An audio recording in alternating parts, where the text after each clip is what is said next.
Méditation de la communauté des disciples du Christ vivant en ce samedi de la deuxième semaine du temps ordinaire, année liturgique C. Fête, conversion de Saint Paul, apôtre.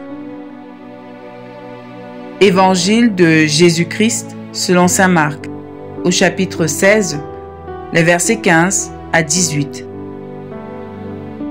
En ce temps-là, Jésus ressuscité dit aux 11 apôtres: « Allez dans le monde entier, proclamez l'évangile à toute la création. Celui qui croira et sera baptisé sera sauvé. Celui qui refusera de croire sera condamné. Voici les signes qui accompagneront ceux qui deviendront croyants. En mon nom, ils expulseront les démons. Ils parleront en langue nouvelle. Ils prendront des serpents dans leurs mains. Et s'ils boivent un poison mortel, il ne leur fera pas de mal. Ils imposeront les mains aux malades, et les malades s'en trouveront bien. » Acclamons la parole de Dieu. Méditation. Bien-aimés dans le Seigneur, que Dieu soit loué en tout temps. En ce jour de la fête de la conversion de Saint Paul, l'Évangile nous interpelle sur les preuves de notre foi.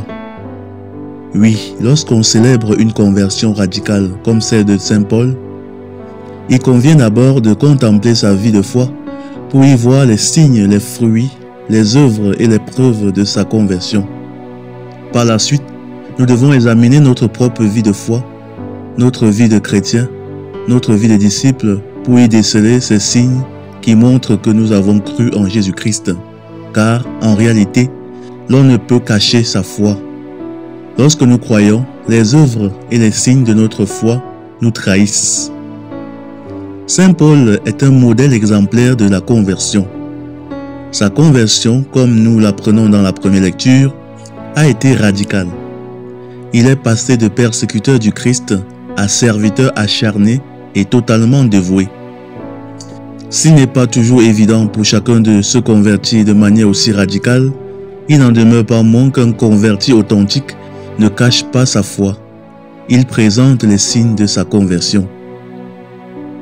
En parcourant la vie missionnaire de Saint Paul, nous retrouvons certains des signes évoqués par le Christ dans l'Évangile. Voici quelques exemples. Paul a chassé les démons. Dans Acte 16, versets 16 à 18, Paul expulse un esprit de divination d'une servante. L'auteur des Actes des Apôtres relate: « Une servante qui avait un esprit de divination vint à notre rencontre. Elle se mit à suivre Paul et à crier. Paul, excédé, se retourna et dit à l'esprit: « Au nom de Jésus-Christ, je te commande de sortir d'elle. » Et il sortit à l'instant. Paul a parlé en langue. Dans sa première épître aux Corinthiens, au chapitre 14, verset 18, il affirme: « Je parle en langue plus que vous tous, et j'en rends grâce à Dieu. » Paul a survécu à une morsure de serpent. En Acte 28, verset 3 à 6, sur l'île de Malte, un serpent venimeux mord Paul, mais il n'en subit aucun mal. Paul ramassa une brassée de bois sec et la jeta dans le feu. Mais une vipère en sortit et s'attacha à sa main. Voyant cela, les indigènes disaient qu'il allait mourir. Mais il secoua la bête dans le feu et n'éprouva aucun mal. Paul a guéri les malades. En Acte 28, versets 8 à 9, toujours sur l'île de Malte, Paul impose les mains sur les malades et les guérit. Le père de Publius était alité, malade de fièvre et de dysenterie. Paul entra chez lui, pria, posa les mains sur lui et le guérit. À la suite de cela, les autres malades de l'île vinrent aussi et furent guéris. Ces œuvres de Paul sont des preuves de sa foi et de sa conversion radicale. Et nous, quels sont les signes qui prouvent que nous avons cru en Jésus-Christ? Quels sont les fruits de notre foi, les œuvres qui en découlent? Pouvons-nous, comme Paul, relater le jour et les circonstances de notre conversion? Ou bien continuons-nous à vivre dans les mêmes vices et affections déréglées? Bien-aimés, que la radicalité de la conversion de Saint Paul nous inspire à nous convertir aujourd'hui, à renoncer au confort mortifère pour embrasser pleinement les œuvres du Christ. Car un converti authentique est un serviteur fidèle, dont la foi se manifeste par des œuvres de charité et d'amour envers l'humanité. Prions. Seigneur, Dieu Tout-Puissant et miséricordieux, nous te rendons grâce pour l'exemple de Saint Paul. Inspire en nous le désir d'une conversion sincère et profonde. Renouvelle en nos cœurs l'amour de ton Fils, Jésus-Christ, pour que nos vies portent des fruits dignes de la foi que nous proclamons. Fortifie-nous dans les épreuves et guide-nous par ton Esprit Saint sur le chemin de la sainteté. Par Jésus le Christ notre Seigneur. Amen. Intercession. Jésus-Christ, notre Seigneur et Sauveur, nous nous tournons vers toi en ce jour pour te demander de raviver en nous le feu de la foi.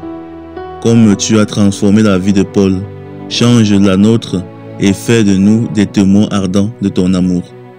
Nous t'implorons pour ceux qui hésitent encore à s'engager pleinement dans la foi.